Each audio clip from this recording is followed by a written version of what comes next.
Welcome to our August edition of Red Hoop Talk. It is I, Jennifer Robin, and I'm just all aflutter right now because we are welcoming no stranger to the game of interviews, Tiokasin Ghosthorse. Welcome to the program. Thank you, Jennifer. It's nice to be here. Good seeing you again. Well, you are, in my book, a heavy hitter. Oh, well, geez, I better live up to being a heavy hitter. Yeah. Well, I told our friend Liz Hill that trying to think of a conversation with you is like throwing a dart into the cosmos. Because you are so you're seven dimensional, you're seven dimensional. And it's I find it just overwhelming because there's a part of me that wants to dig at just straight spiritual and philosophy, and then there's part of me that wants to get intellectual and what have you learned, and there's part of me that's I don't know, you are a lot, but in the best way possible. Yeah, I think it's just well, first of all, hello again, but it's just more of a trying to be, all the congestion in the mind, confusion, all that is my work is to do something simpler all the time. And a conversation in the traditional sense among Native people, there's a lot of pausing, gives time for one to think. So in myself, that's the same practice I use there to make something simpler and not so convoluted or sophisticated. Sometimes I let myself go and it gets that way, and my mind is taking over, not just the heart. So in this way, I think that's where the interviewing came into to help, is to learn how to listen to people, learn how to reply instead of just, actually I learned how to understand first, which is very traditional among Native people, rather than just shoot back a reply after a question. There was no time to think about it. So, being simple, I think is the best approach. You can do all that other stuff later. And I think right now is just simple fire, simple food, simple water, simple sun, simple life, and not too much junk. Like in a house, it gets junky.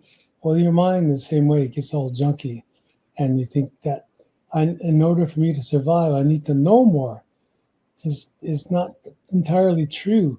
You just have to know what you're doing from what you already know. And that way it opens up what you can learn, and your heart is more hungrier for life. And you can do many things by being consistent with one. And I think that's what radio taught me, Jennifer, is to be simple. Just do this one consistent thing or occupation, and it keeps you consistent with doing other activities, other knowledges, other things that you say I'm seven dimensional. It feels that way sometimes. And even that, you can make it simple by, many people in my case, they, it's like, well, how do you live in both worlds? How you're native, you're Lakota, and then you're living in New York City or wherever. And what are you doing? And I said, well, I'll take the advice of my elder, who's no longer here. And with all good respect, he said, I am one Lakota living in one world. So that's very inclusive and very simple for me. That's just an example of what I mean, how I keep it together, I suppose. Yeah. No, and that's huge because this world, or in my lifetime, I feel like you have to choose. You have to choose colonized or decolonized. You have to choose ceremony or church. It puts a lot, but I really like that. Just be yourself, live this life in the best way you know how. Yes, I somewhat a little weary now of the what am I saying? I'm somewhat a little weary of the word colonize and decolonize. Um, it's not that we are pure as a people, that we did our own kind of, ebb and flow with different lands, and some were more stable or, more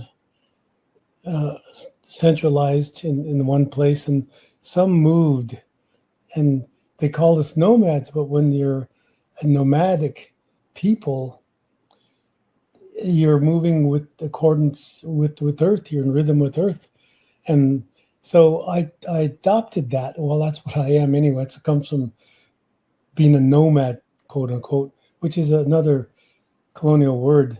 So when I thought about decolonization and colonization, I have to adjust somehow and morph here and morph there and just keep moving.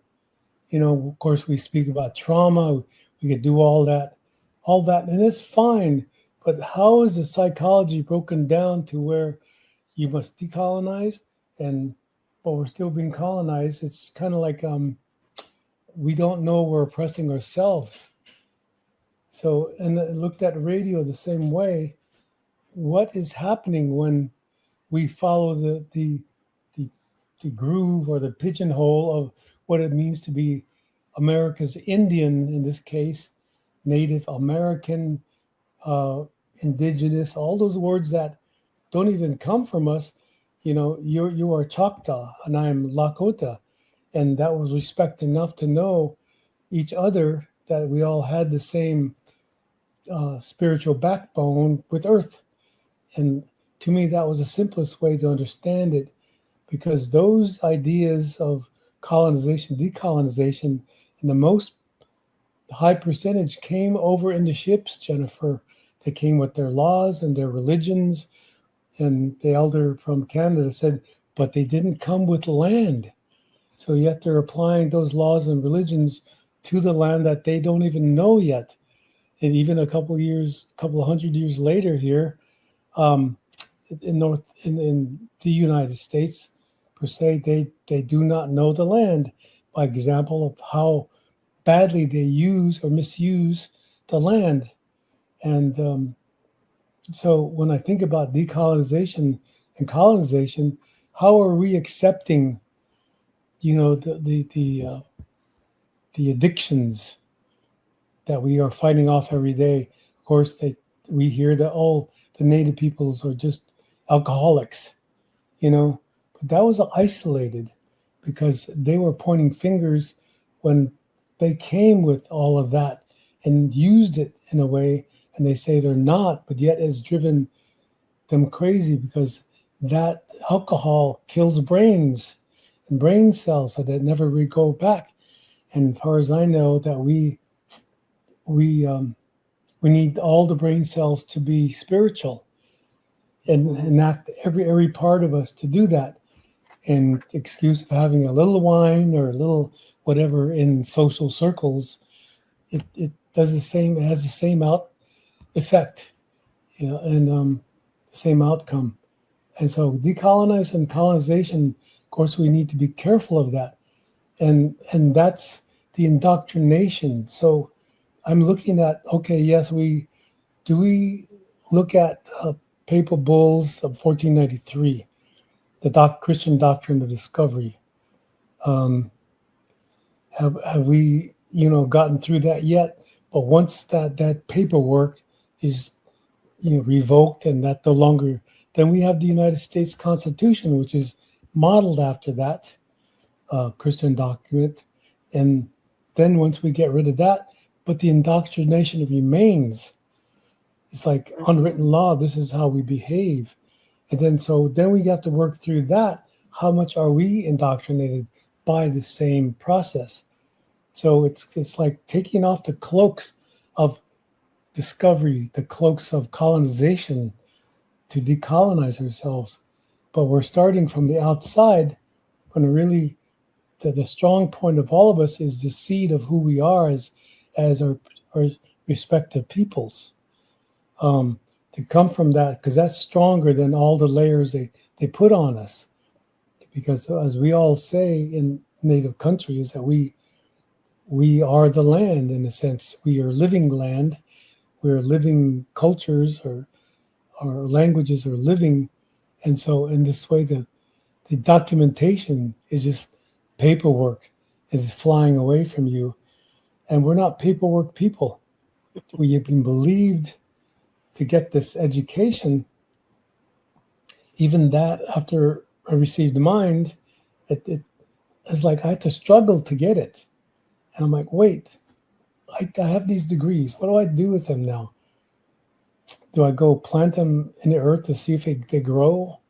Or is it evidenced by how much money I earned or how many books I have on my shelf?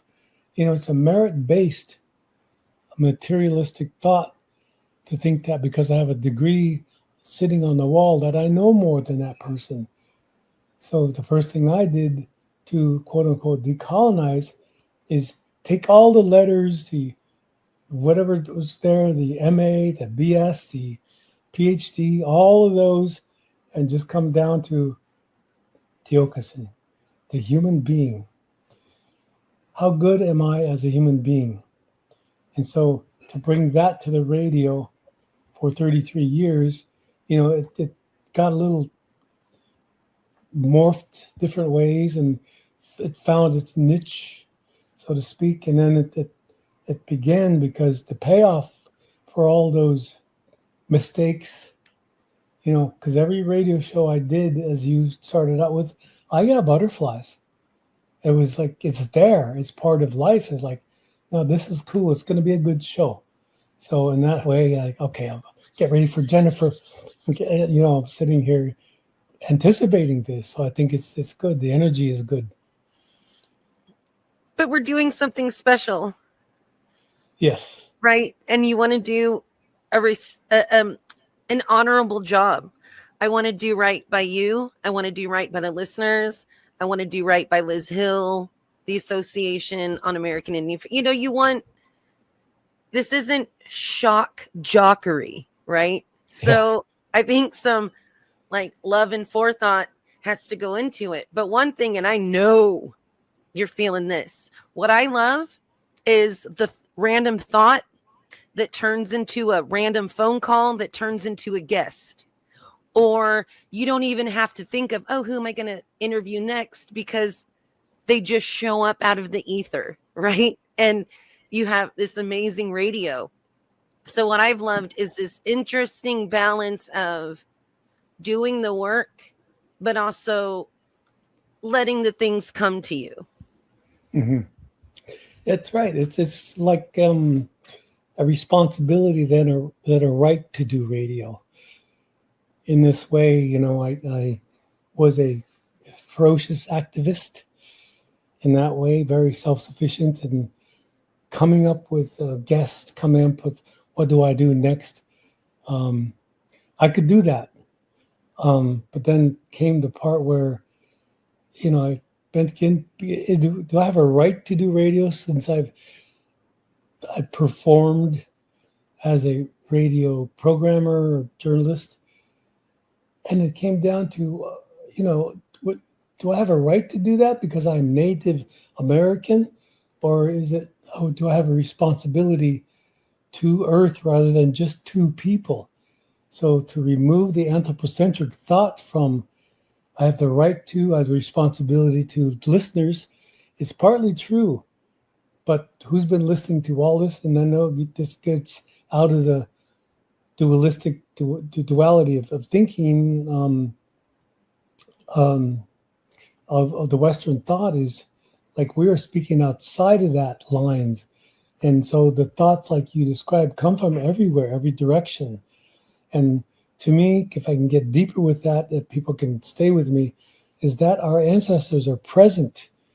We acknowledge their energies through our language, our languages that we speak. Even if it's just a few words, that's the builder of our awareness of ancestors being here, and we learn how to speak a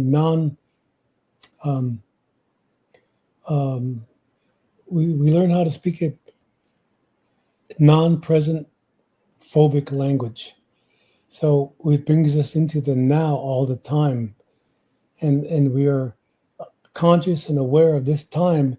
I'm responsible for the time given to me to function as a radio host for, yes, the people, for listeners, for the animals, for Earth, so that listening, it gets wider in its scope, is that humans aren't the only one listening. Other intuitive forms of living life involving all is listening also.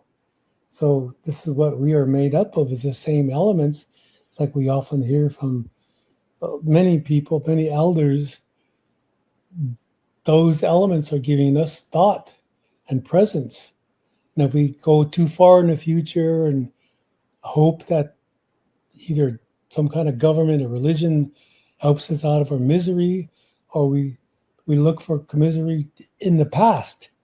We were, great warriors. And we begin to romanticize the past and the future at the same time, and we forget that we're being here. So radio is where it has to be now. Like you're recording this, but it is live, with our glitches and everything. That's part of the perfection, so to speak. Yeah. Well, you talk about language, even though a little bit, and in my many projects, a lot of language comes from, and this is all over the world, comes from the indigenous people who listen. So either like here in Yosemite, Palatatat is woodpecker, Uhumi is owl. So there's this vibration, I think, that comes from the earth and ancestors that kind of meet in the middle and creates language.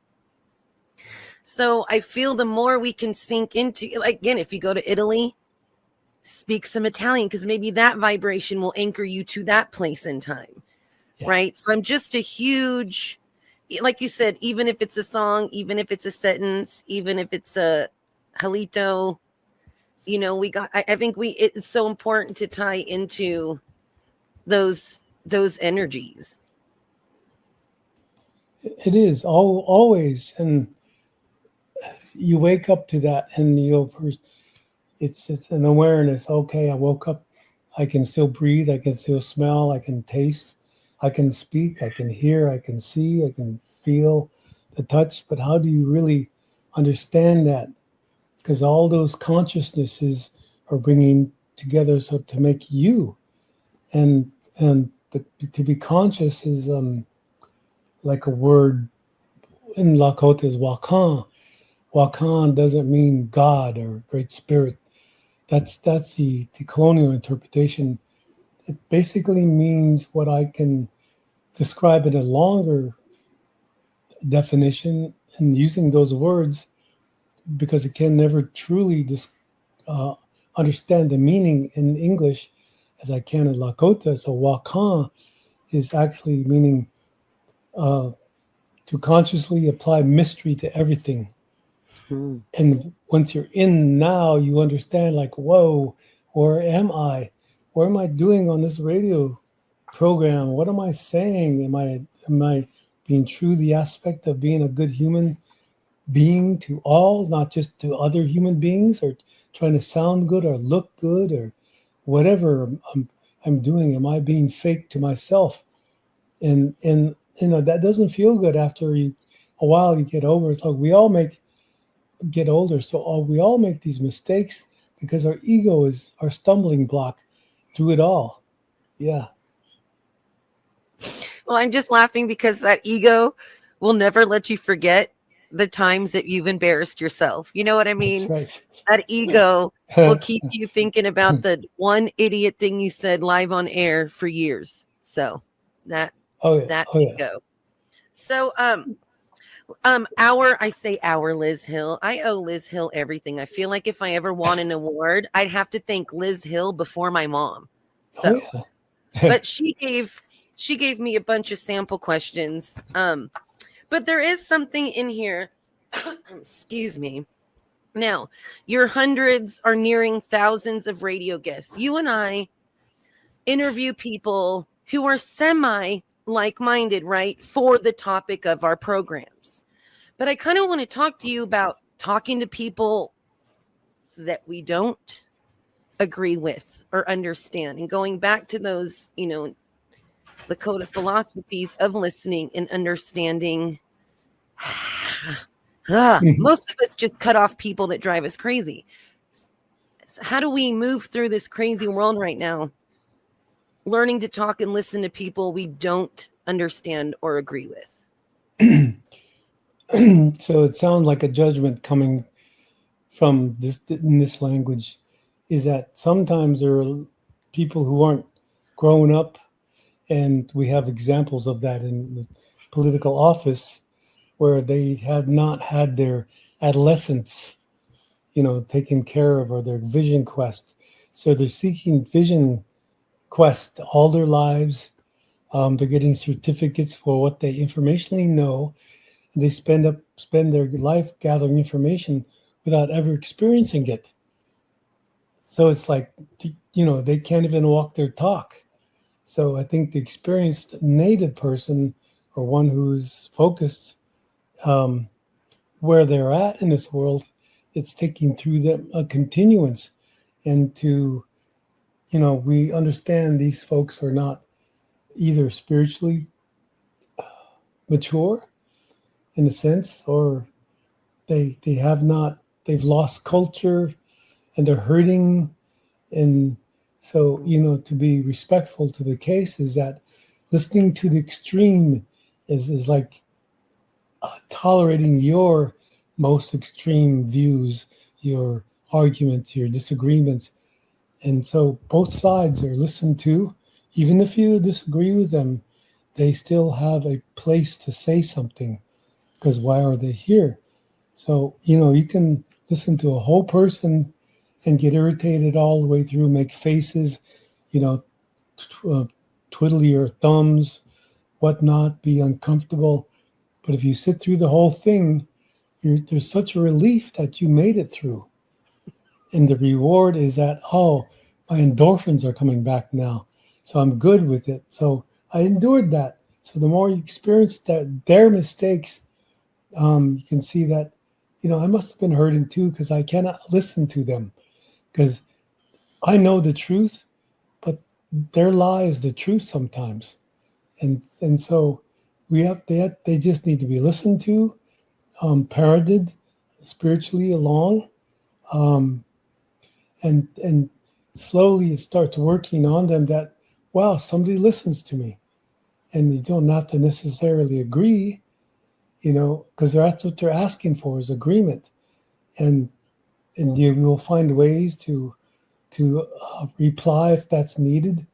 But if they're used to your format of being interviewed, the way you interview is that you allow them to talk, and then the feeling of ease comes in, and you're able to open up some places maybe they haven't. Maybe they expected a rejection right away, or a fight, or an argument, or a debate, or waiting to be corrected so that they can continue the argument.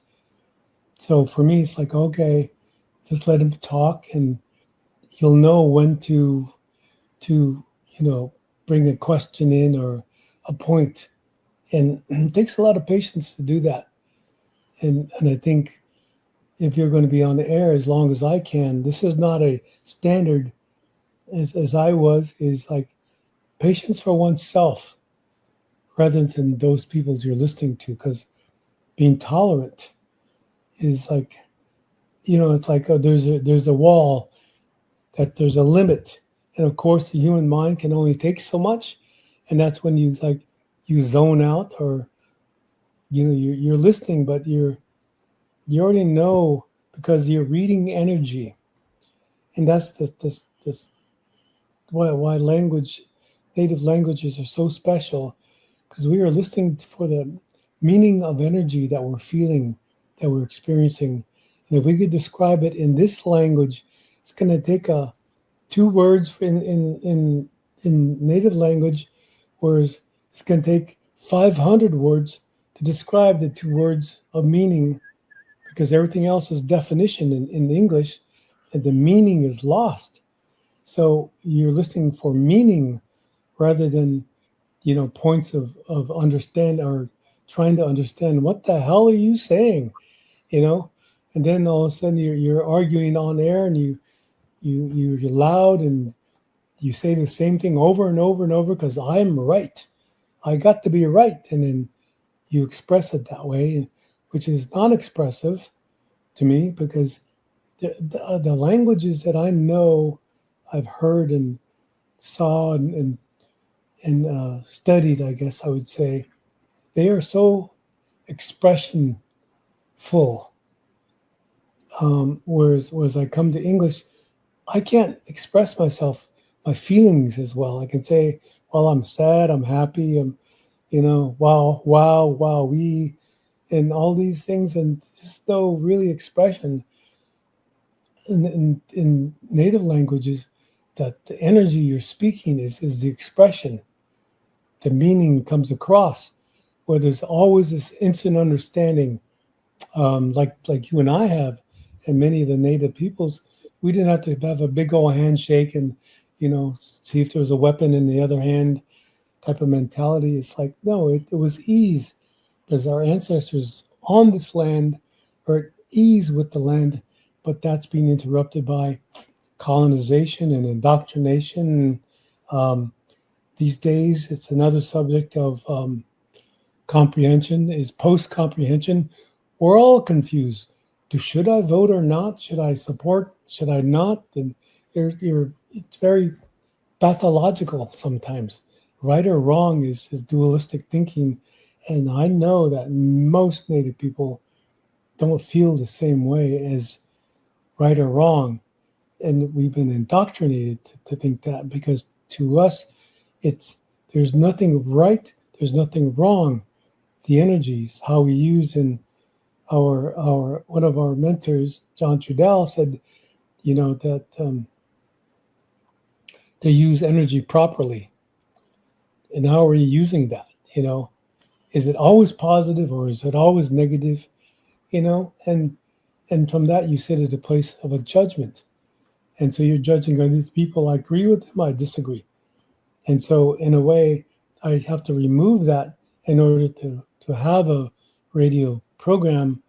And why am I having them on this radio program now when it didn't feel good? It felt good at first, now I don't like it. And then after a while, after maybe even years, you re-listen to it, and it's like, oh, that was a pretty good radio program, So it grows sometimes. So, yeah. Well, going back to, language and the feeling, versus definition, I think that's why I curse so much, because in the English language, all the curse words are the ones that get the emotion across versus the definition. So I'm gonna work on that a little bit.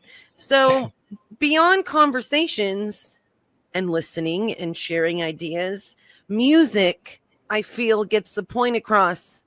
Different ideas or different energy spectrums easier and quicker. Maybe it's because of the lack of words, and it's all just vibes. So what came first, the radio or the music? Wow. That's like the egg and the chicken, right? Yes, well, you can be both at the same time. Did you just show up at the radio with the flute? I don't know. Yeah. I think we were born singing.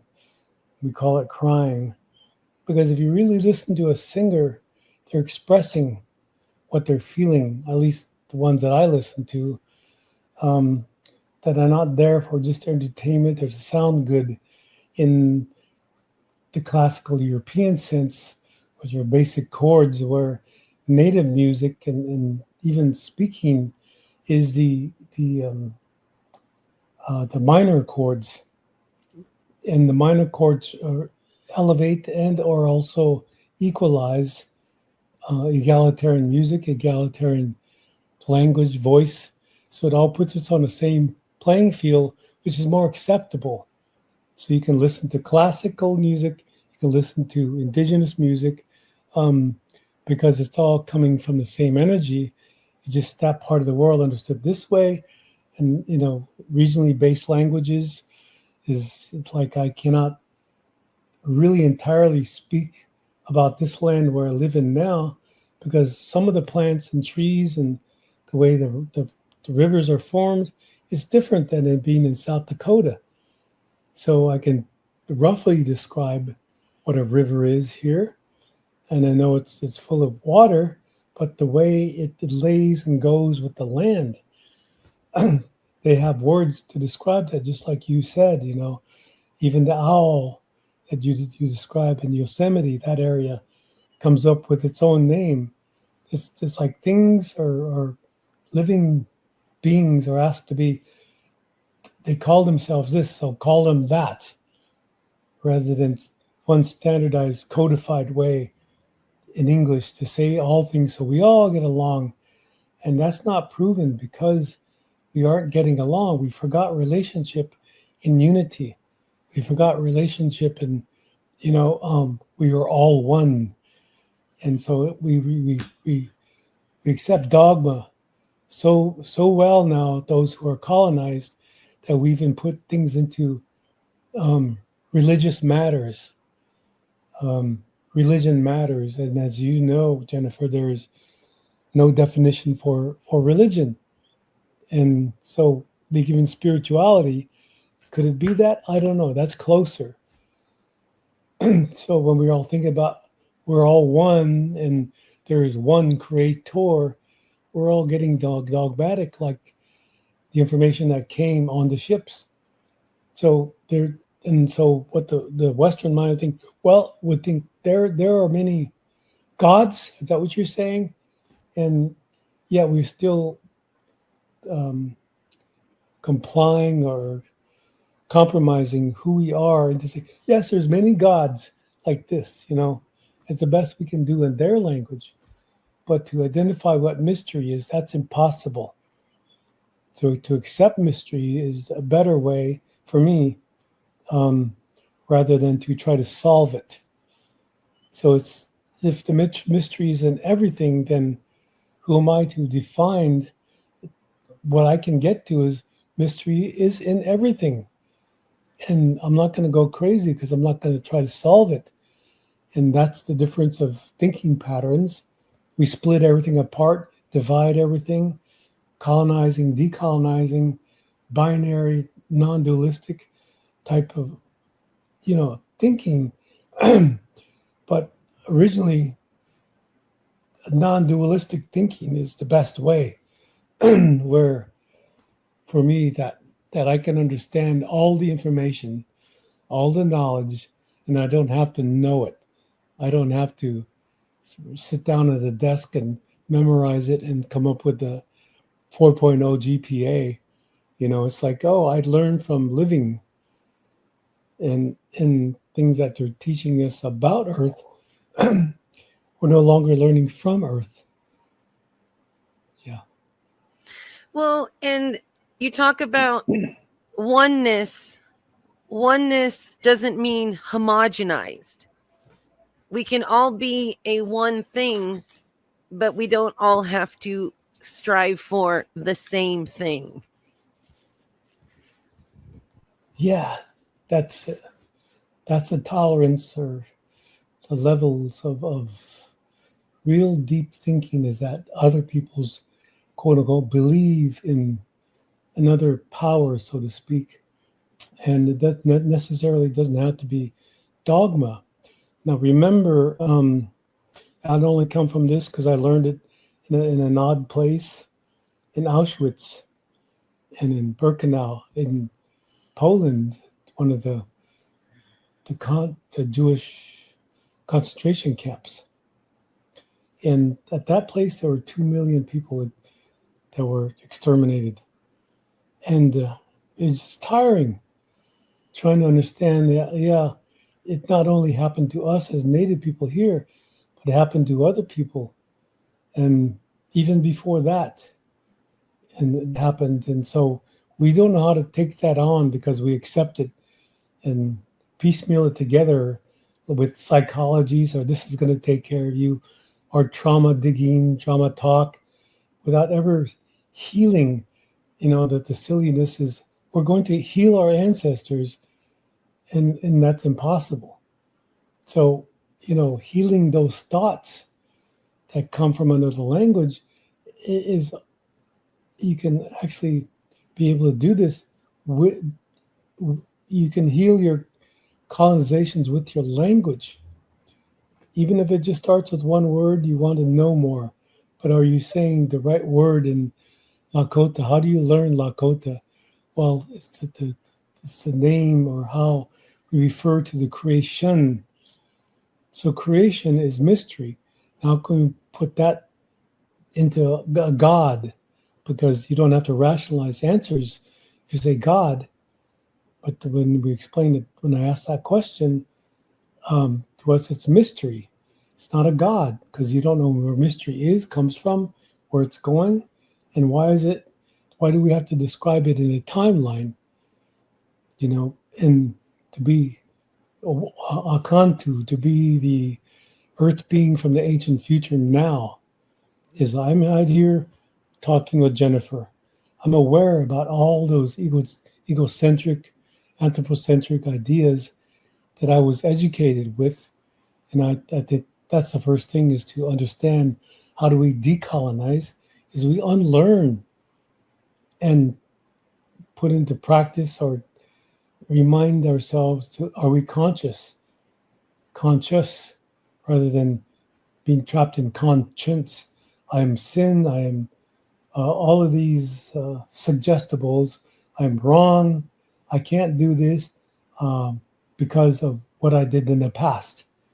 And those mistakes are repeated a lot by Native people, because after all, we're barely, if anything, 200 years into this structure that's not built for Native people. It's not built for us, and we're still trying to involve ourselves in it, because I'm going to run for Congress, I'm going to do this, and do all the things so I can be a good Indian rather than be a good human being. You have to be a good human being, as far as I know, to be, quote unquote, a leader, but someone recognized as having a knowledge that people can keep, the knowledge of forever. And that means listening to the elders. And the elders are, in case they are the ancient peoples that are present. And how do I look at that is, well, my mother, my father, all my relatives that passed before me, they went into the future, and they're making sure, that's going to be okay. So I follow those elders who went into the future. So this is why a lot of Native people, as far as I know, the way I grew up, is less sophisticated with religion, or maybe so, some places maybe not, less technologically based.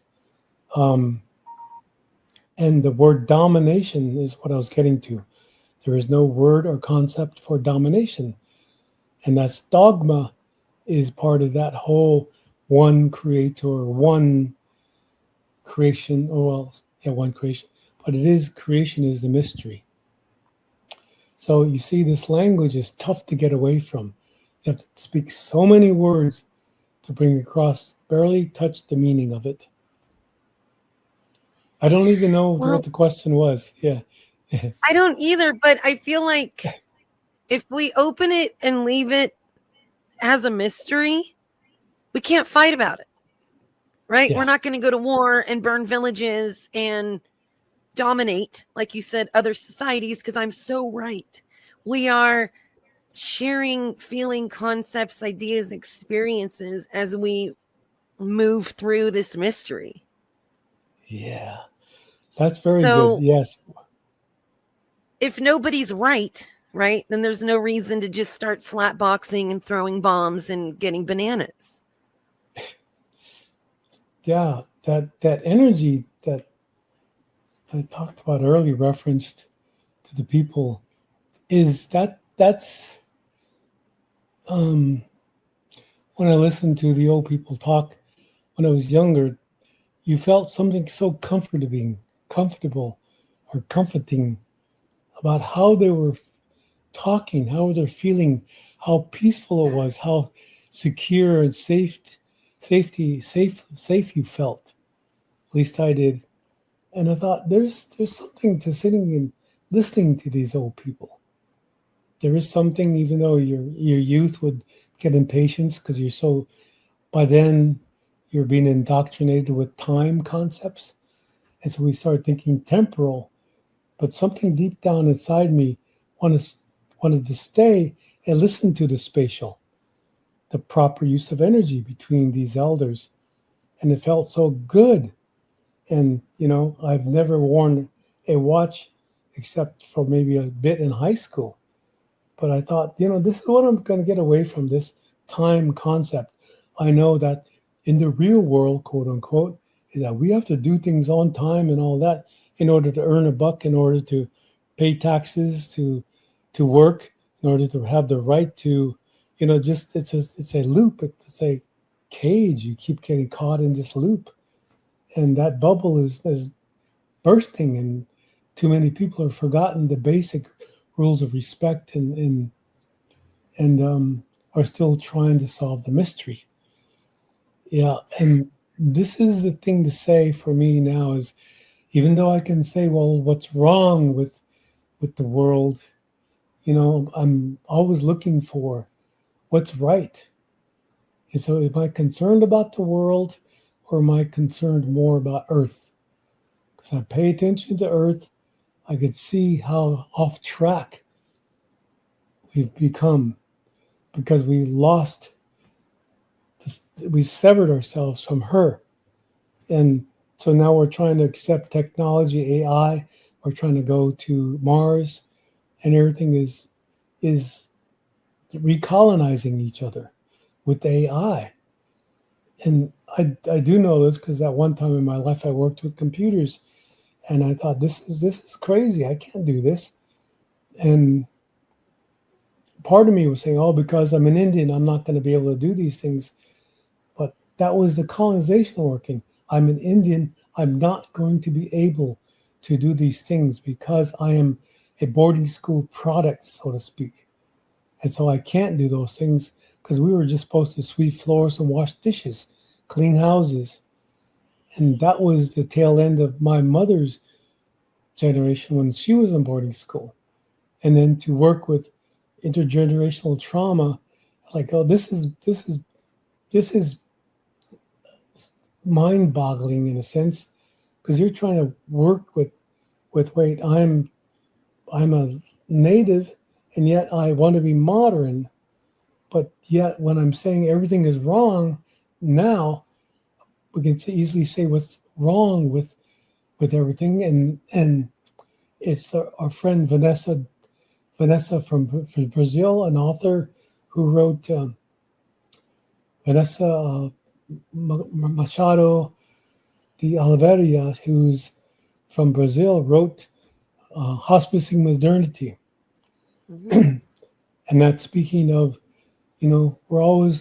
we're trying to prevent our death as a society, as whatever, and the collapsing is happening, but Earth is 2 steps ahead of us, and we're not adapting ourselves to Earth anymore. We've been taking too much, and the opposite is happening. We're adapting Earth to our needs, yet Earth, she keeps giving us what we really truly need. The essence of life is you wake up breathing, you wake up seeing, you hear, there's food. She gives all of that. And what happened to our appreciation for that? It's like expected. She's a store, she's capitalism, and we need to be imperialist about it. That I am the proudest Indian, my people were warriors. We get into that shell. We become the shell rather than the seed. And I think it's important to be human being first. And then you get into the knowledge of what supports that human being.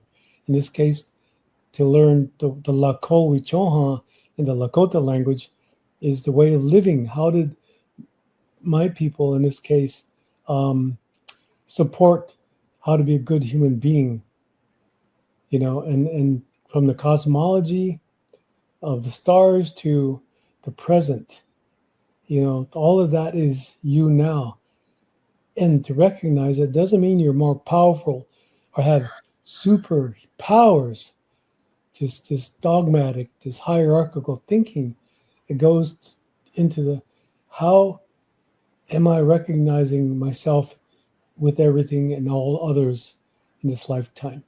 And so radio came into play all through that.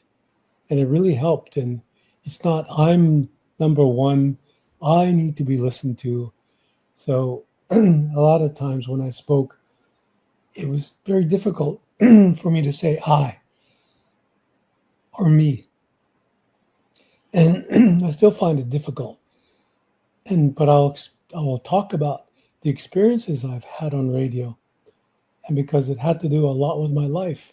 In other words, radio just reflected life I was living and seeing others with the same thoughts, even more expressive than I had. And I wanted that to come out to the public so that they could also hear that there is another way to express themselves rather than the colonial language that we've been speaking and forced to speak. And not to blame those who don't speak it, but support those who are beginning to understand the human being. And that goes across all systems in the world, because there's good human beings out there, and we can't let them get away. But we have to always not just do the self-help thing, but to learn how to love oneself rather than to be in love with oneself. Yeah. Well, if I ever wrote my biography, it would be Radio Saved My Life, right? And I feel that everybody that comes across these conversations are intimate and partly terrifying, right? There's no hiding. There's no, oh, I got to go, right? So if we didn't learn from each other through these conversations, then we're idiots, okay? So I feel even years ago after interviewing you, I haven't stopped thinking about that because you profoundly, positively affect my life. And I take these experiences as something to digest. So I feel like I'm growing with my audience. I learn things every week, every month, right? And we grow together and learn together. So I'm only 14 years into it. You're 31 plus years into it. So I can't even imagine how much you've learned from everybody, every week, everybody that comes your way. It's almost like there's a reason that they were given to us, but then there's this weird reason that we were brought to them. And then there's this bigger reason on how we impact people we don't even see or know are out there. That's entirely true. The observations that we can make, we can actually, how do I say this? We can actually hear them through, they can be knowledge bringers, information, and then sooner or later that's all going to go away because that knowledge and information changes every day. But what's under that is the wisdom, and that's what I'm trying to get to, because we have our internal wisdom, in this case, our intuition, the consciousness of intuitive values. Excuse me. The intuitive values that are put forth, and are we speaking that? And that's what reminds me of start speaking our languages, even though you may be shy, intimidated, or whatnot. It's like radio. I was so nervous my first time. I just said, why am I here? And it was that way, very beginnings of it. My third year, still nervous, sometimes even sweating.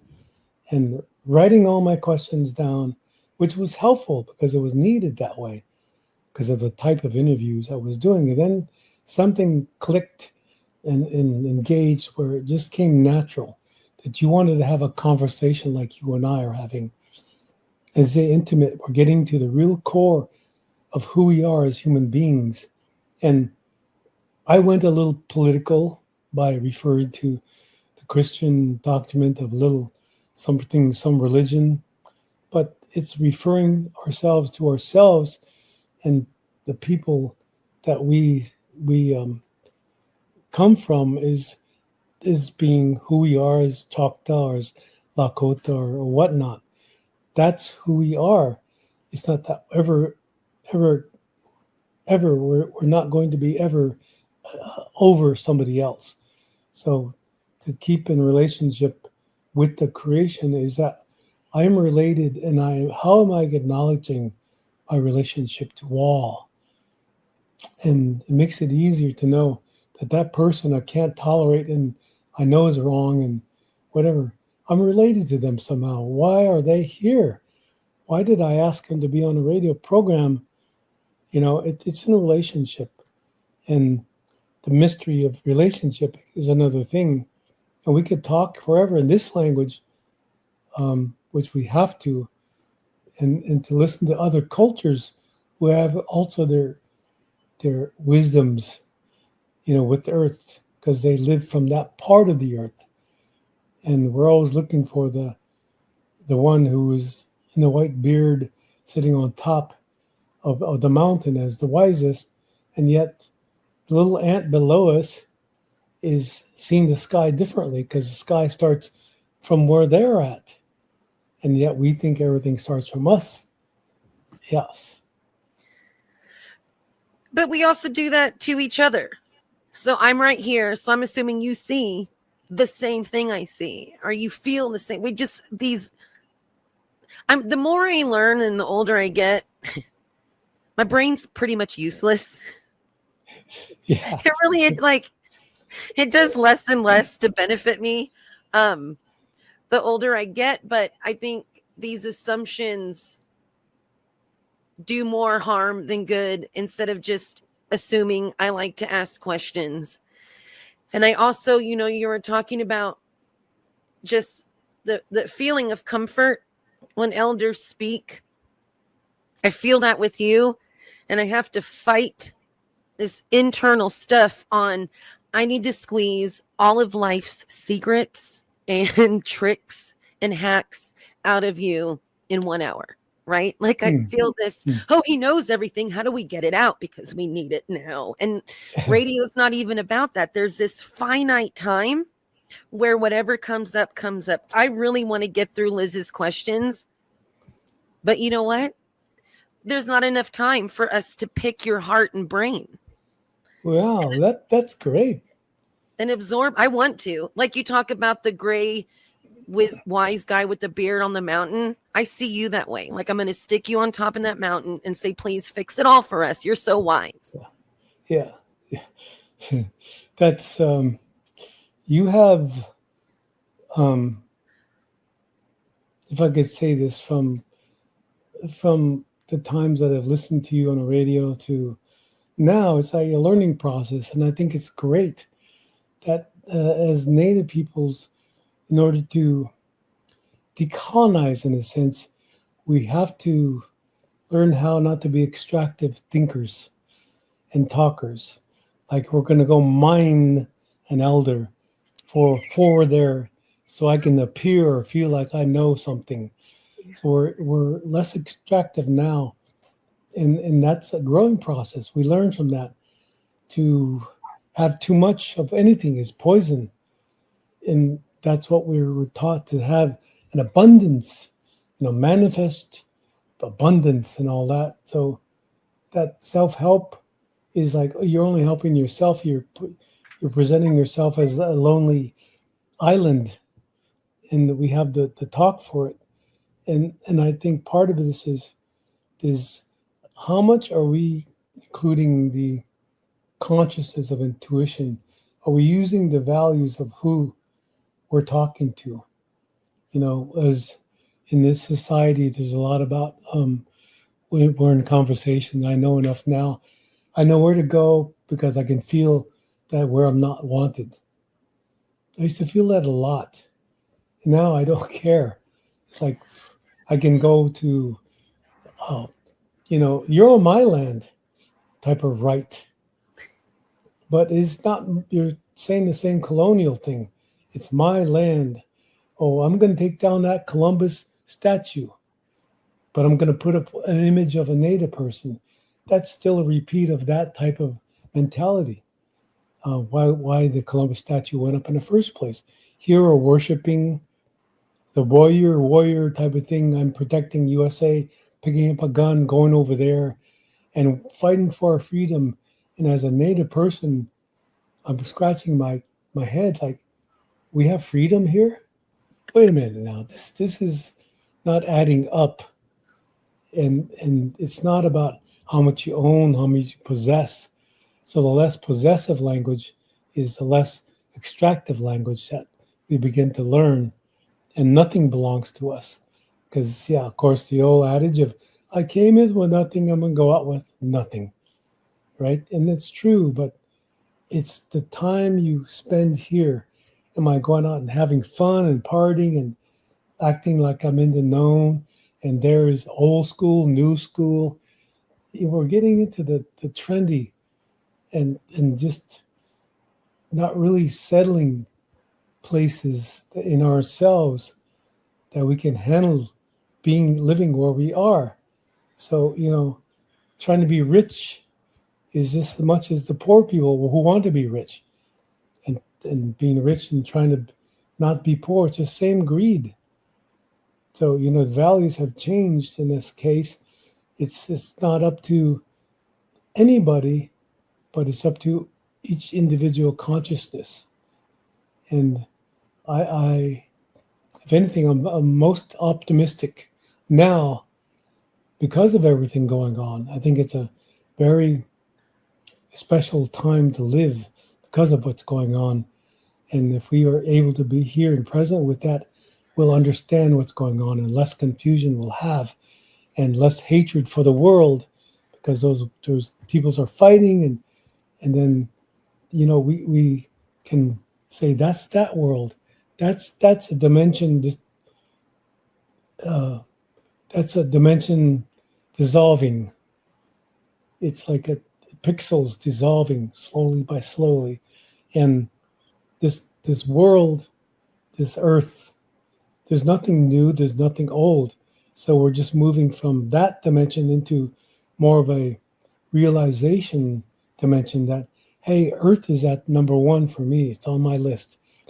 And to always refer to where's my spirit, my energy, my thoughts, where does it come from? I'm uploading every day. I'm not waiting for the sky god to come down and drop something on me and I'm reborn. It's like, no, every breath you have, you're reborn.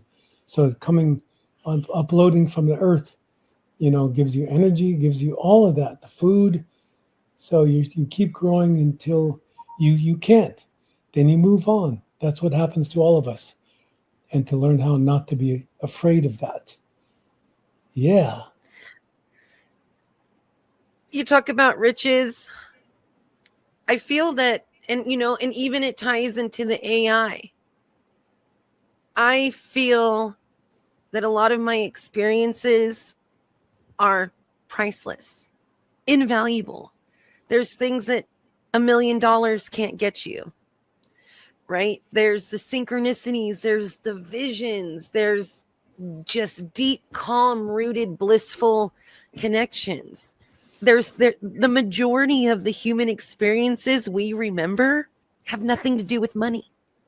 Very good. I have a pet bear. I have a bear that visited me after a fire last year, and I have this bear has stared me in the face.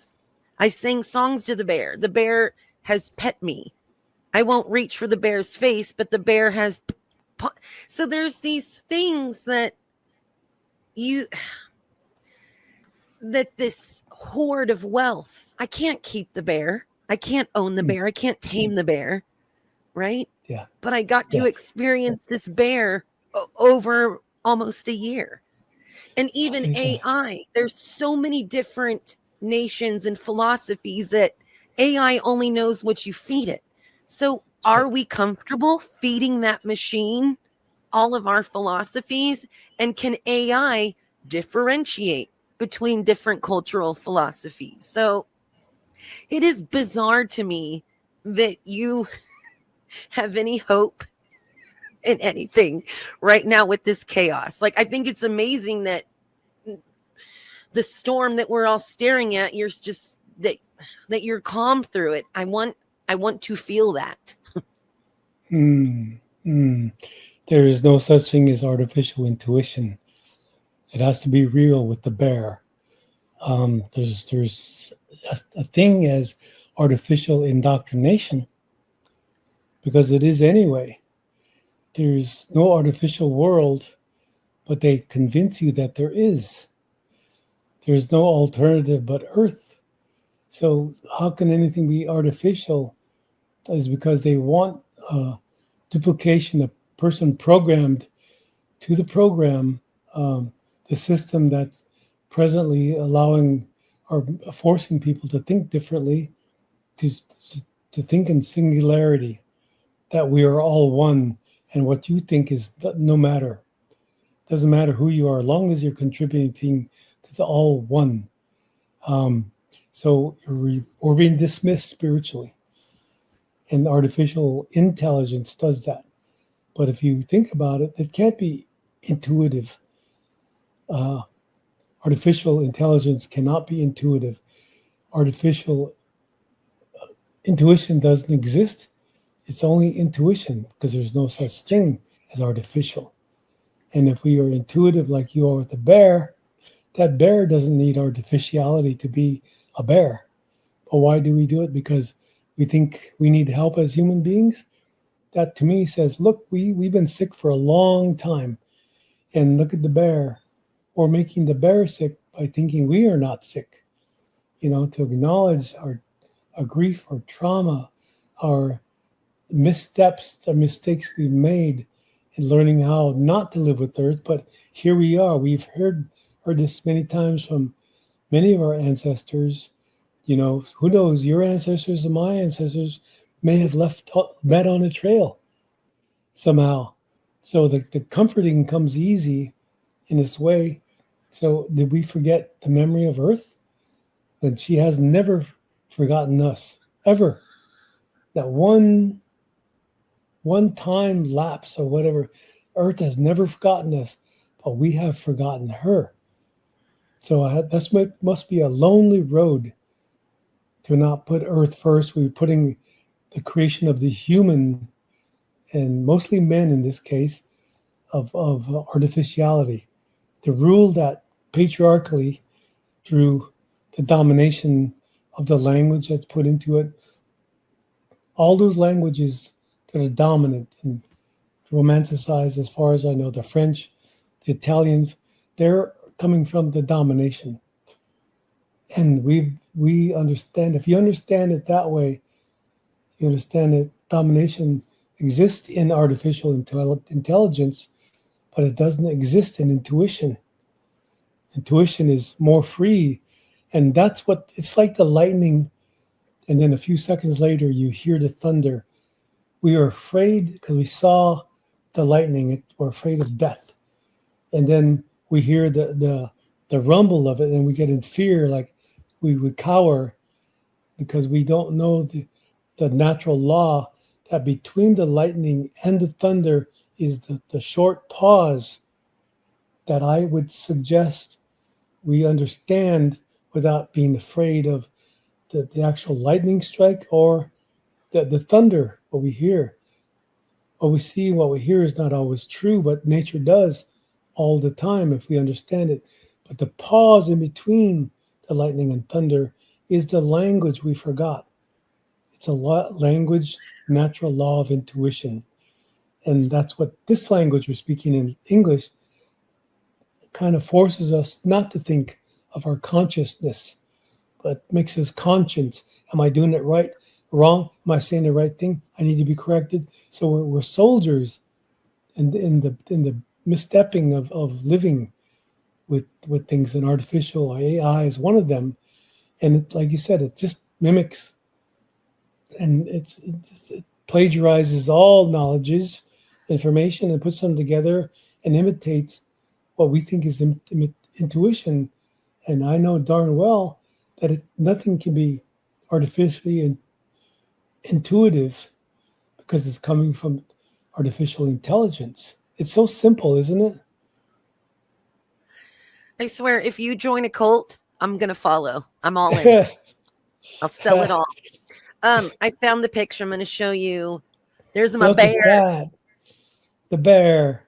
That's my Oh, bear. yeah, knows something. That little guy knows something. Like we will, I have the door cracked a little bit, and then I put a stick so it can't get forced open.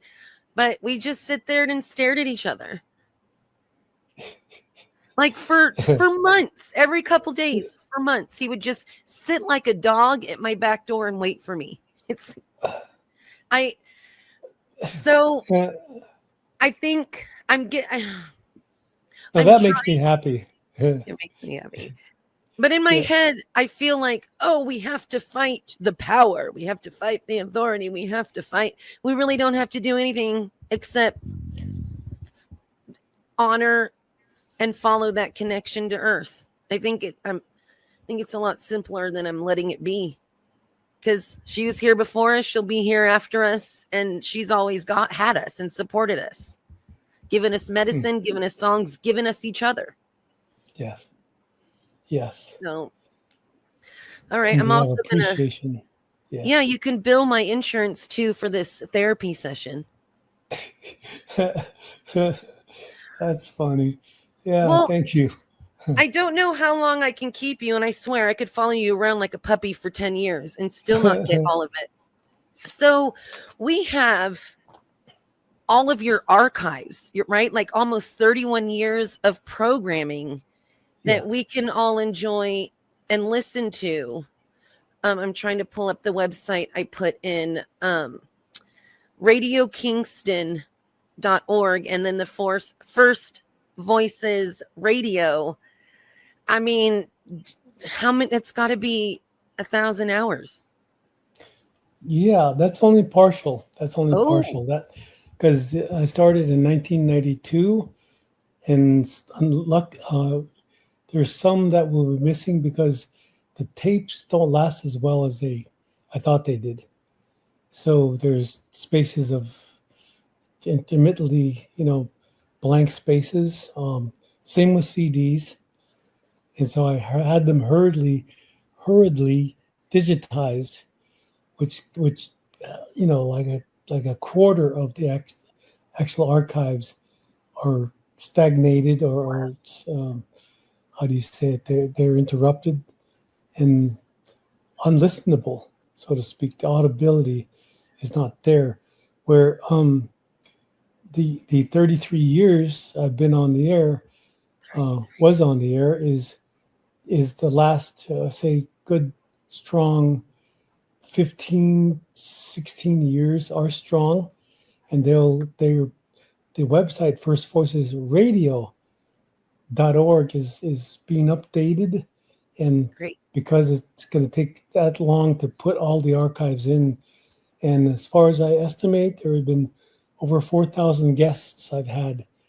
And that's a long time ago. And I was like, how crazy was I to interview that many people? And I can now wait, I did that many, but it's like, I had the strength to do that. Because it does you need strength to be consistent with this and not lose that heart of radio and get into the mind of radio and the market, whatnot. Because my show was not marketable, but it was listenable. Homegrown. Yeah. I'm not going to go like this every time I see somebody. I'm not going to get into the trendiness of that thinking because it's here. And the heart's not shaped that way in the first place. So, what am I accepting? It's like, that many people I can maybe count. I doubt it. But it's interesting that their age range was from the age of 4 to 94. And, you know, learning, being scolded somewhat by an elder back maybe 12 years ago, they said, "You talk too fast, slow down." And I forgot, oh, elders, they don't hear quickly. They don't think as quickly as we used to, as when we were young. We just blah, blah, blah, blah, blah, rattle it all off and we understood. But when we get older, it's difficult to listen to. So a lot of young people don't realize, slow down so all age ranges can hear that. And for those who are impatient with a non-fast talker, then we learn how to contemplate thinking and thought, which brings feeling. And you can truly know that radio is interactive more so than ever. And that's one thing about radio. It's not a podcast, because you can say, well, I'm a podcaster, but that's only to a classified few who can afford to have owners of computers, because most of the world doesn't have computers. But we imperialize ourselves through technology that we are superior. You must have what we have. And that's impossible. Yeah, I've been doing the Red Hoop Talk for over a year, and it still feels weird saying podcaster. Yeah. So, you know, and the thing too with the programs that we didn't save or are damaged not to save, there was this ephemeral aspect to radio that you had to be there, right? You had to be there to catch it. You had to be there to, did you hear what they taught? You know, there was this, I don't know, you have to show up kind of aspect. And now with everybody doing these things willy-nilly, I like the convenience, but when you're on air and you get callers, or my program was on and I got a text from a gal saying, oh my gosh, I love this song, or there's something ferociously present about live broadcasting. Yeah. Wow. That you just made me reminded me of a memory I had when I was younger, when I was a teenager. I used to listen to a radio station in South Dakota, living in South Dakota, that came from Chicago, WLS in Chicago. And I'm like, what? How far is that from South Dakota on a reservation?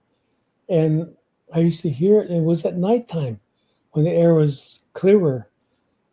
The waves were clear at night. I used to listen to it and I'm like, geez. And then they said, we're broadcasting from the 100th floor of some building, some skyscraper. And I thought, wow, I'm waiting for Native people. I'm waiting for when they will speak about it. When will they mention us? And I thought, wouldn't it be nice if I could turn a radio on and there's a Native person speaking from the 10th floor of New York at nighttime, prime time, and everything is dark and there's stars and you're hearing this Native voice. Well, that became me broadcasting from the 10th floor of New York at WBAI. And I think this from making mud balls and fighting with my brothers and throwing mud balls to sitting in front of Mike on the 10th floor on Wall Street, of all places. Wow. Speaking about Native issues and who we are. This is like, whoa, this is the humbleness of it, to remember to be humble, because that's your power. The most powerful place is to be humble. I'm not talking about humility. I'm talking about being humble, true to yourself. Stay true to all those things you knew when you were younger. It'll get you through. That spirit of youth will take you all the way through without you trying to be young and getting facelifts or whatever. So keeping that alive spirit of your youth and not trying to act because that helps you mature with your dream that came from that time and to it is now, where it's over now, but the dream is not over. because it taught me a universe, and that's the wisdoms I've learned from other people, and then also experiencing it through the ceremonies, through being Lakota, attending and being invited to other people's, other nations' ceremonies, and just understanding in such a respectful way that that the feeling of having a Lakota ceremony is great, but when you get the feeling from other tribes, other peoples, then it's still great because it's like same feeling. And to be native is like such a privilege. It's just, especially now. And that's why we do not have to be afraid of who we are at all. Yes. I'm going to let that sink in, because not only as a Choctaw, I'm also a woman. So there's been ingrained fear since childhood. You're not safe as either, right? But here we are today. I get to be on the radio with you. Yeah. So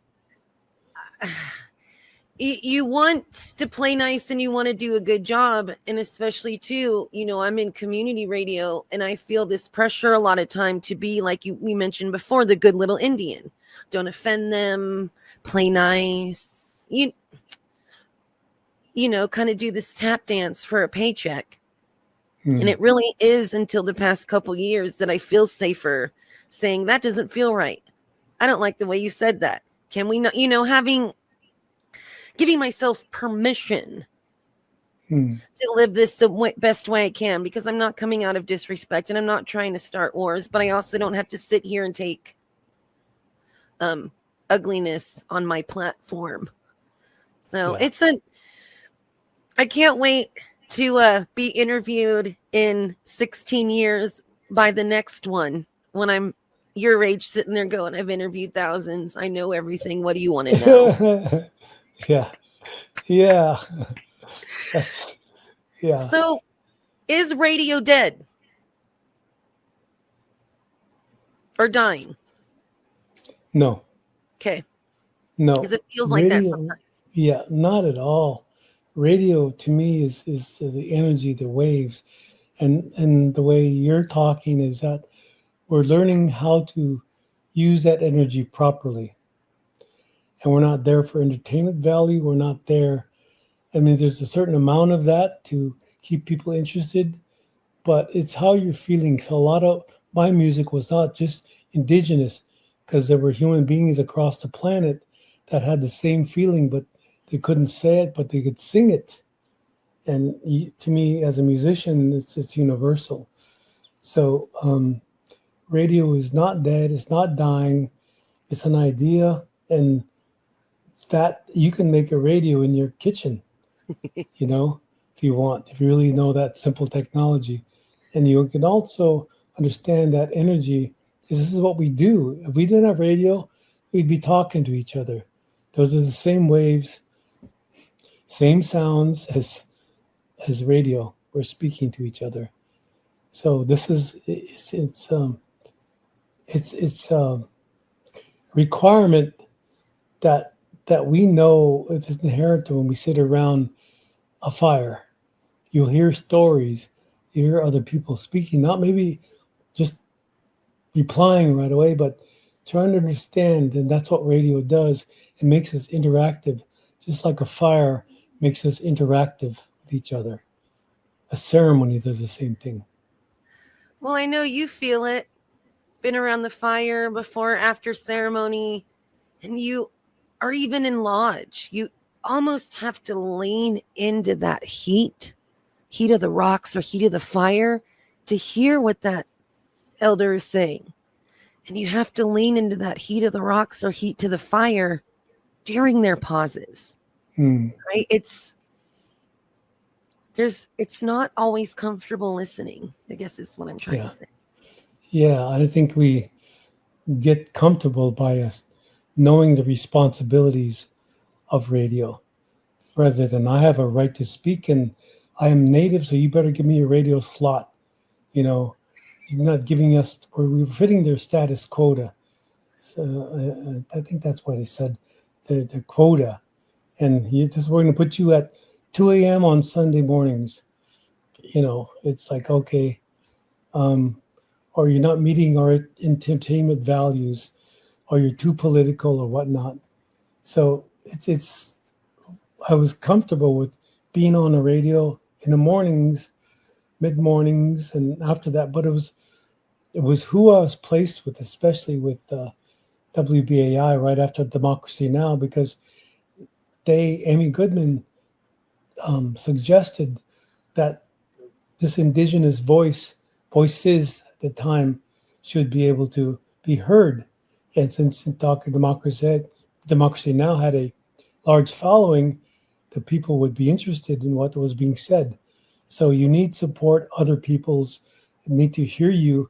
And so speaking from that truth, which is what you knew when you were younger, it's a ground for growing for everybody, and to include all people. Otherwise, we can keep pigeonholing ourselves, because we weren't on the radio for a long time. Now we're being heard. That's like piece of the pie yearning.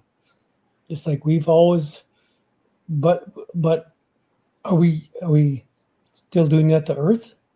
Are we trying to get attention in their world? Or is it more important for me individually to get attention with Earth, to be watched, to be known, to be heard, to be appreciated as a human being by Earth? And that to me is our healing point. As you referenced, we everything is given to us through Earth. So radio is the same thing. Well, I have a quote from you, from our dearest Liz. We have to stop with the idea of creating peace on Earth and begin with creating peace with Mother Earth. We've tried the first alternative for thousands of years, but look at where it led us. Now it's time for the original ways, the native ways. It is coming back that we must make peace with Mother Earth. There is no more altering the native way. When I hear that, I don't just hear North American native way. I hear everybody comes from a tribe, a band, a clan that had that connection with the earth. Europe's was severed long before ours. But that is like, don't try to be one of us. Find your indigeneity to your land, like that kind of vibe. Not, we all got to play Indian now. Yeah. There's a lot of that Indianism around. It was before the word was even formed. The Boy Scouts, the Cowboys and Indians, the little game. It was there all the time. And even from my studies, it's where we were called the Americans by the Europeans first. And then the Europeans came and wanted to be different, like Americans, like Native people. So they took on the American that they gave us the name, reference point. And then we became the Indians, the savages. So it was always a naming process. But who are we before that all that came? And that's what we need to know, as staying true to who we were when we were younger, because we've been through the process. We'll know to add what we've experienced as a people's native with not only on planet Earth, other natives, but here our expressions, our ways, our survivorship, our the prophecies that we will survive. We will survive what's happened to us, because we're still the seeds of all things. We're not GMO'd. Less GMO'd we get, because English is a GMO'd language. So this is why we must continue to and strive to keep our languages alive, because you would rather be alive than defined dead, and I think that's a very optimistic way to say it. Tiokasin Ghosthorse, First Voices Radio. If you don't feel wiser after this interview, you get your money back. So yeah. And still, we didn't. Okay, so are you stepping completely away from radio, or can we just drag you in and dust you off for future broadcasts and podcasts? Oh, that's so easy to answer for me. Uh, I may be gathering a little dust now because it's a reprieve a little bit, but I'm almost over the grieving process of not being on the radio for a few weeks now. The other contemplation that I'm doing is I can't answer the yes or no right now, but I know things are filling up my life. So I've not entirely moved away from radio. I can still do radio if I want because I'm getting healthier. But I don't know if it's going to be the same format. If it would be, because I've contemplated, different formats. It could be music, but I don't know. There's plenty of that. But there's not enough reality checks about, sanity. The types of sanity we've been using, how to describe it.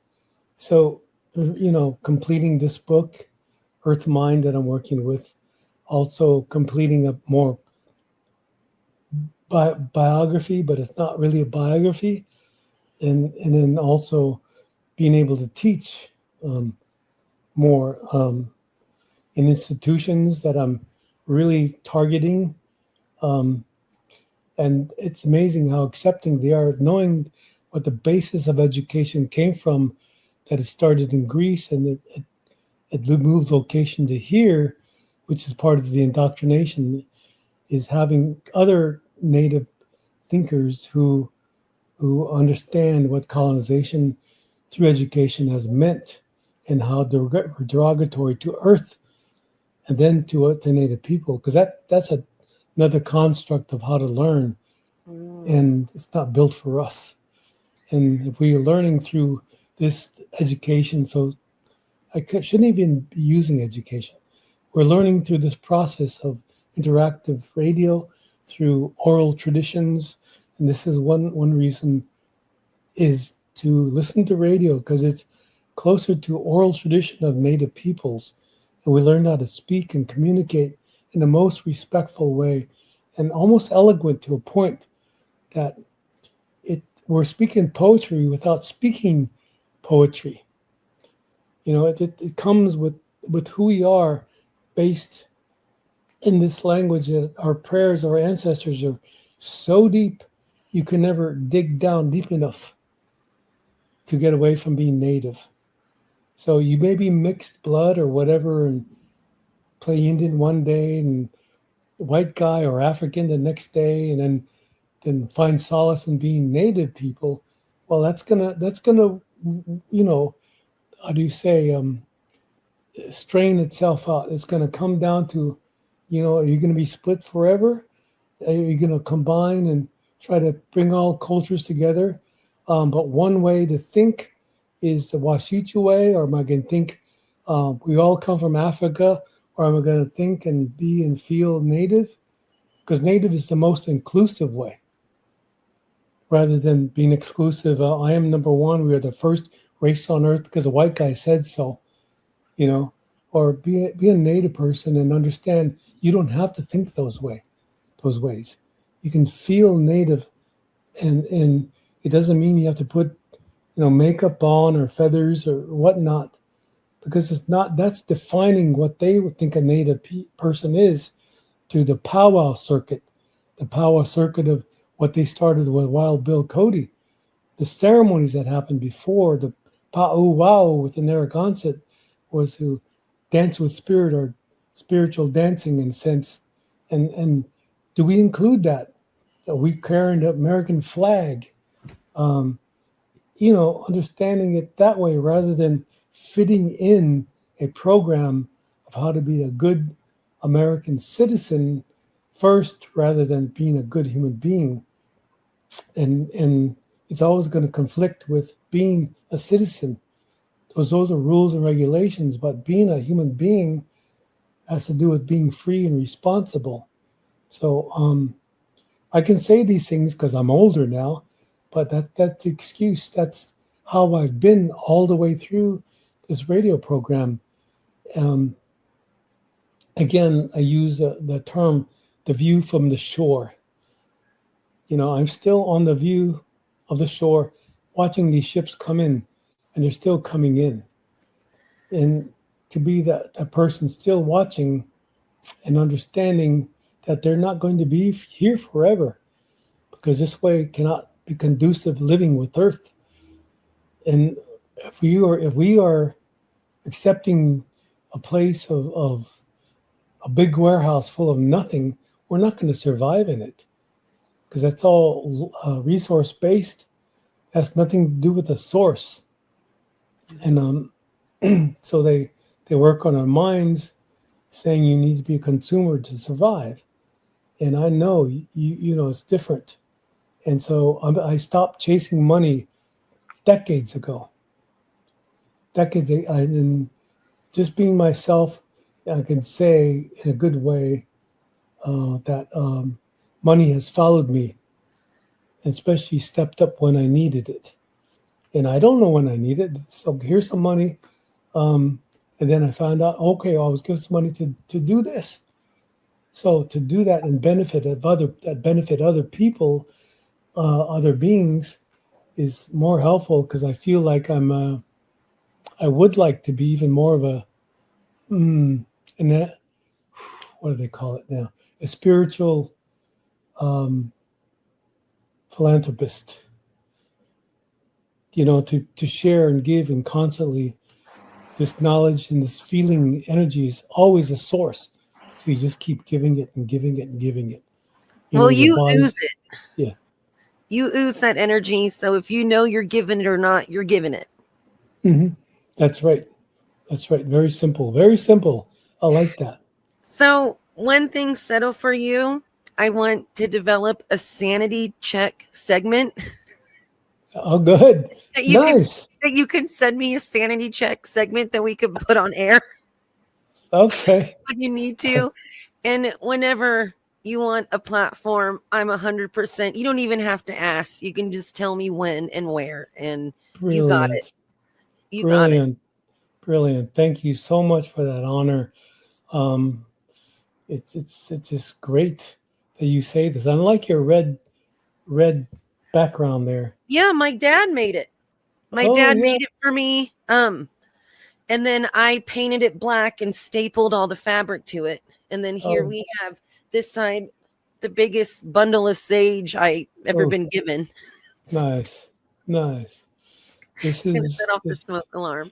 Well, I thank you for that. And this time, Jennifer, and I like the bear protection spirit you have around you. That's recognizable.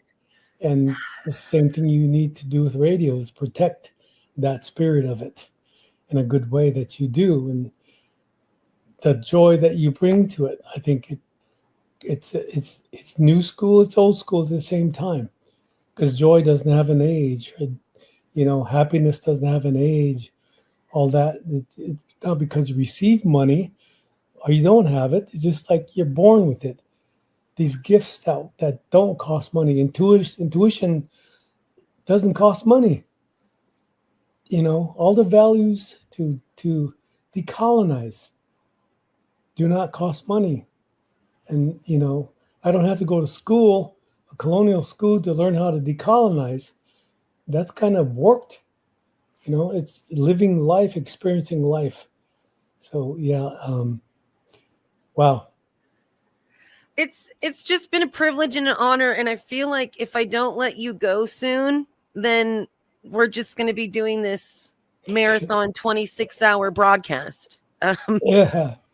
But I don't want to be done with you. I don't want to feel like this is the end of any of our conversations. Okay. I don't want people to think this is the end of your perspective on air anywhere in any time and place, And then the last thing, when do we expect book? Oh, we are thinking next summer this time. So we'll do this again as we get closer to make people, make refresh memories that Okay. and just whatever you need to promote. But anytime, all the time, I feel, without sounding too cheesy, but it's people like you that made it easier for me to step into this sphere. You know, Yeah. And allowing me the freedom. You know, John Trudell has been on my program in studio many times, but the studio gives me Indigenous Peoples Day, previously Columbus Day. They give me 8 hours of broadcasting. I can do whatever I want. They don't challenge me. They don't question me. They let me do what they want.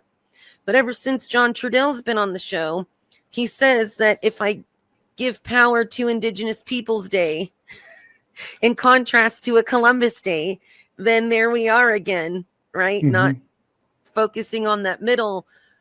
But Indigenous Peoples Day, it's important to honor the elders and those that, you know, have walked before us. And I think I'd like to bug Liz about getting you on part of that program, you know, in October, because I feel buzzed right now. I feel a little high. I got the endorphins. Like, I just, whatever energy you're putting out, I'm absorbing it and I like it and I want to share it with some more of my friends.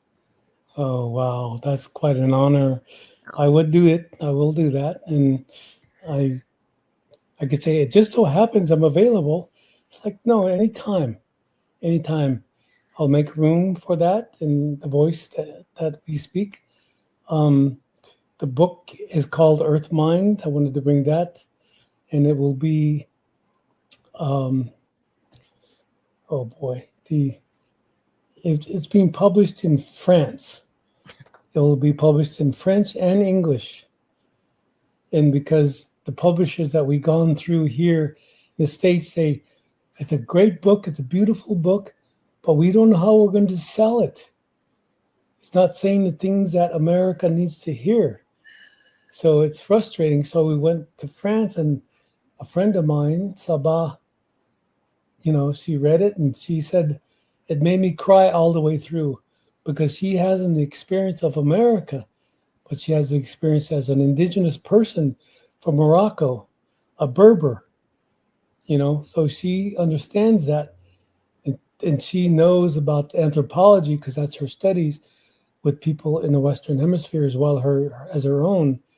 And to have it published anywhere so that we can understand it. Okay, if the French began democracy in a modern context, then maybe we can understand indigenous peoples in a modern context through France. Because everybody likes France in a sense, not everybody, but I think part of that is knowing that other peoples have accepted it first rather than being approved by America. So I'd say, okay, this is perfect. I don't want to be approved by America. I don't want to be that good Indian. It's like life approves me, gives me permission to live here anyway. So this is why we must voice while we can.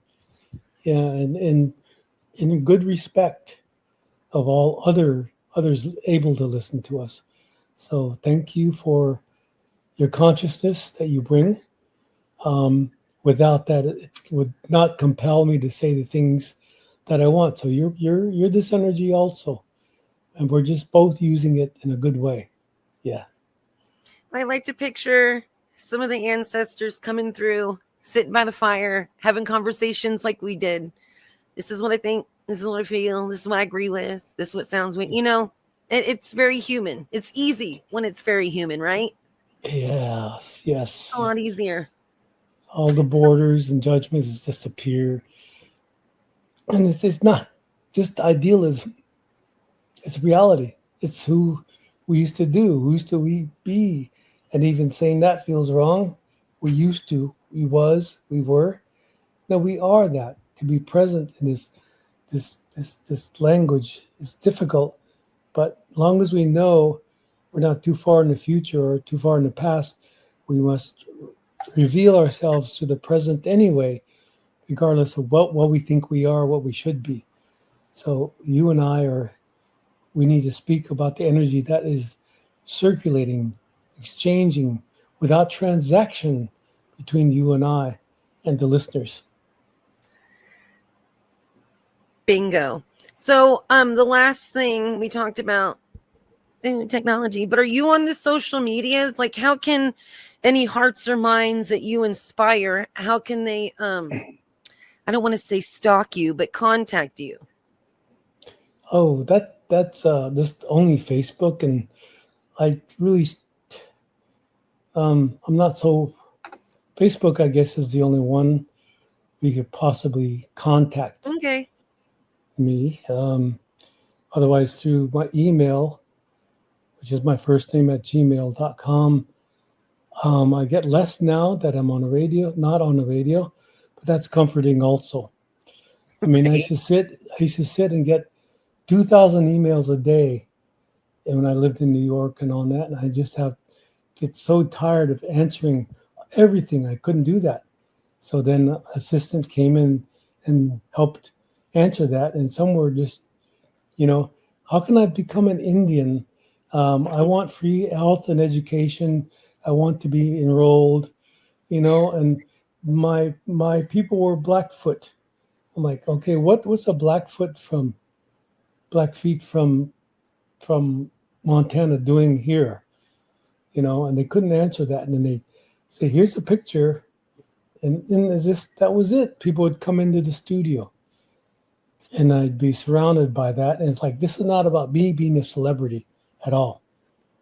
No, it's about being the intermittent liaison, actually, to transfer the transmission of the message of what I've heard from other people, elders, earth, whatnot. And that I'm never going to be bigger than all of them ever. So the message is be humble, because the message always has to be first, bigger than you are.